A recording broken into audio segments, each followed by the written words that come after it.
Here's the next one. Decision. And decision making is powerful. And it's emotional. That's those knots in the pit of your stomach, right? Waking up in the middle of the night in a cold sweat, trying to decide. We sometimes call it inner civil war. What shall I do? Well, for progress, you must decide. The best advice I can give you came from a wealthy friend of mine who said, if it's easy, do it easy. If it's hard, do it hard. Just get it done. If you went home tonight and in the next few days cleaned up a whole list of decisions, that might furnish enough inspiration for the next 10 years. I found this out many times after you've decided. Getting on with it is easier than deciding. Sometimes decision is the toughest part. Here's the next emotion, desire, wanting to bad enough. And I don't know how to tell you to want to. That's something you've got to come up with. There's two things I know about desire. Number one, it comes from inside, not outside. You don't send off for it. Number two, I know desire can be triggered by something. Who knows what it might be? Sometimes desire waits and sleeps for something to happen. Maybe it's a book, maybe it's a song, maybe it's a sermon, maybe it's a lecture, a seminar, maybe it's the conversation of a friend, a happening, an event. Who knows? The best advice I can give you is what I give my staff. It goes like this: welcome every human experience. You never know which one is going to turn it all on. Even the bad experiences. Sometimes from the bitterest experience comes the greatest awakening. So let down the barriers, take down the walls. The same wall that keeps out disappointment keeps out happiness. Let life touch you. Don't let it kill you, but let it touch you. Here's the last one. This one's powerful. Resolve. Resolve says, I will. Two of the most powerful words in the language. I will. Benjamin Disraeli once said, nothing can resist a human will that will stake even its existence on the extent of its purpose. Shortly put, I'll do it or die. See, that's powerful. That could be the day that turns your life around. The world has a strange way of stepping aside when somebody says, I'll do it or die. The man says, I will climb the mountain. They've told me it's too high, it's too far, it's too rocky, it's too difficult, it's never been done before, but it's my mountain, I will climb it. Pretty soon you'll see me waving from the top. Or dead on the side, because I ain't coming back.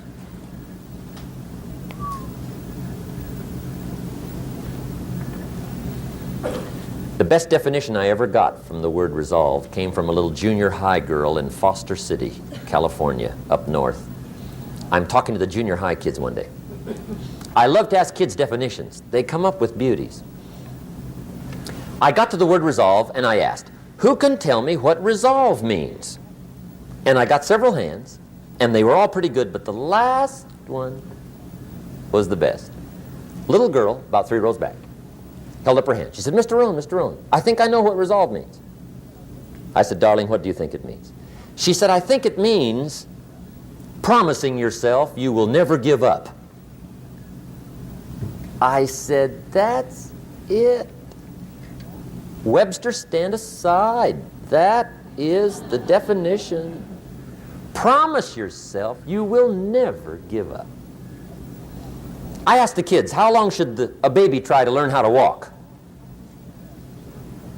How long? How long would you give your average baby before you shut him off? How long?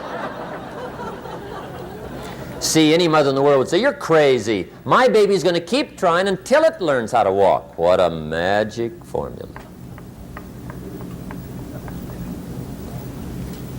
Now let me show you what triggers all emotions into activity that brings results.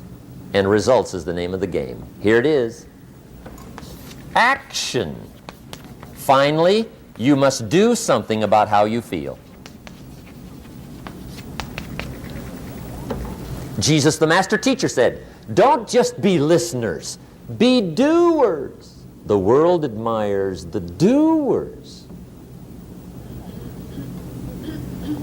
Another Bible phrase says, faith without action is useless.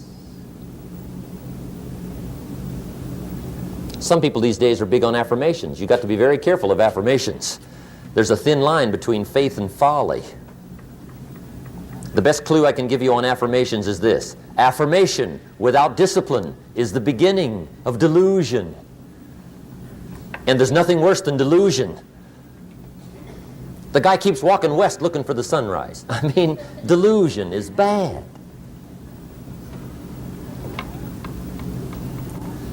However, affirmation with discipline can bring the most spectacular results. When the Jewish people surveyed the Holocaust at the end of World War II, and for them it was a Holocaust, 39 million people lost their lives, World War II. 19 million were Russian. But compared to the population, it was not quite the Holocaust visited on the Jewish people. 6.5 million Jews perished World War II. 6.5 million. That was a Holocaust. After Hitler's final solution, and the Nazi jackboots and Eichmann and Bormann had done their evil task, 6.5 million. When the Jewish people counted the dead, surveyed the Holocaust, and mourned the loss, those that survived together said, never again. That was the affirmation. Never again will we take our families, silently walk to the boxcars, and let them ship us through the night to Auschwitz. Never.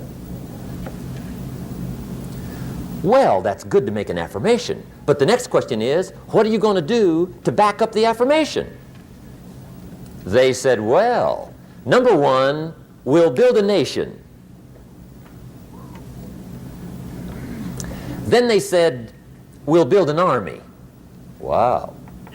And a navy. My. And an air force. And we'll buy some bombs. My. And some bullets. Wow. We'll spend a big portion of the national treasure. We'll even spend some of Israel's finest lives. We mean it. Never again. That's called backing up affirmation with discipline. Does it work? Well, yes. They've been tested 4 times in war on their affirmation in the last 25 years. 4 times, major. The next to the last war was called the 6-Day War. As if to say, didn't we tell you? Never.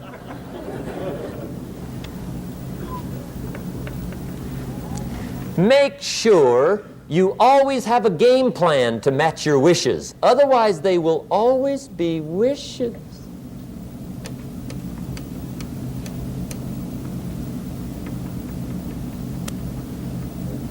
The day that turns your life around.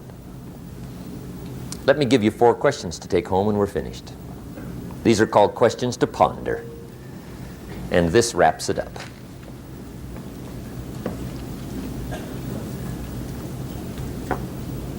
Gosh, you've been a great audience tonight. How fantastic for so many people here. It's been unbelievable. I've really enjoyed it. I could talk all night, but... You could listen all night. I'm staying here, right? So I got a maid, right? And you got some ways to go. Okay. Here's the questions I want you to take home in closing. First question is one of the major questions of the world. Why? Why should you try? Why read that many books? Why go that far? Why earn that much? Why share that much? Why learn all that? Why get up that early? Why put yourself through that much? Why try for all that? Good question. Why? One of the best answers to why is the second question, why not? What else are you going to do with your life? Why not see how many books you can read, how far you can go, how much you can earn, how many friends you can make, how much personality you can develop, influence you can have, how many things you can accomplish, how far you can go, and what you can see? Why not? You got to stay here till you go. Why not? The third question is, why not you? Why not you? Some people have done the most incredible things with limited start. Why not you? Some people have done so well, they get to go, they get to see it all, they get to do it. They get to be there. They get to have it, they get to enjoy it. Why not you? Why not you watching the morning mist rise over the mountains of Scotland? Exploring the mysteries of Spain, soaking up history in London. Why not you? You got to take a stroll through the Palace of Versailles. Why not you? You got to have lunch in one of those neat little sidewalk cafes in Paris. I mean, Denny's is okay, but you got to try Paris. Someday you got to gaze directly at the Mona Lisa. I can show you where to find the most exquisite seashells in Miami and the Bahamas. I know where they are. Why not you? You got to shop on Fifth Avenue in New York. You got to stay at the Waldorf Astoria. Have dinner at Lou Chow's?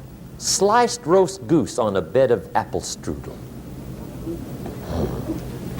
Why not you? You got to drink in an Arizona sunset. You got to see the world. You got to read the books. You've got to do the enterprises. You've got to be involved in commerce and love and travel and experiences. You got to do it all. Why not you? You've got to know the results that come from splendid discipline. There's nothing like a view from the top. And the last question is, why not now? Don't postpone your better future any longer. Get at it tomorrow with new vigor. Get you some new books. Ask some new questions. Set some new goals. Get you a new journal. Start your projects book. Get a game plan going. Do some more reading. Start to make changes. Have conversations. Make contact. And do it now. And if you will, I have a feeling one of these days we'll be hearing your story. You'll make us a phone call, write us a letter, get in touch with us and let us know what's happening to you. I want to thank you for being here. My final comment would be ask for God's help, which may sound a little strange coming from a strictly commercial company. We are not a religious order, but if you would allow me a personal word, that would be it. I think humans are unique, but we could all use a little help. But of course, you've got to do your part. That's what we've talked about mainly tonight. Do your part, and I think God will do His part. It's a two-way street. And we do play a part. There's a story about the man who took a rock pile in 2 years, turned it into a fabulous garden. People came from everywhere to see it. One day a guy came by, saw the garden, thought it was fabulous, but he wanted to make sure the gardener didn't take all the credit. So to get his point across, he meets the gardener, shakes his hand, and says, "Mr. Gardener, remember, you and the good Lord together have this beautiful garden here." And the gardener said, "Hey, I understand that. I know what you mean." He said, "If it wasn't for the sunshine and the rain and the miracle of the seed and the soil and the seasons, there would be no garden for sure." But he said, "You know, you should have seen this place a couple of years ago when God had it all by Himself." And I think that's true. We do play a part. I'm glad I was not an angel. I think humans have a lot more fun. You've made it a splendid evening, and I want to wish you the very best. Look forward to seeing you on the weekend. Make sure we get the little white slip of paper, and let's be in touch. I wish you the best. Good night. God bless. Thank you. Thank you. Appreciate it. Thank you.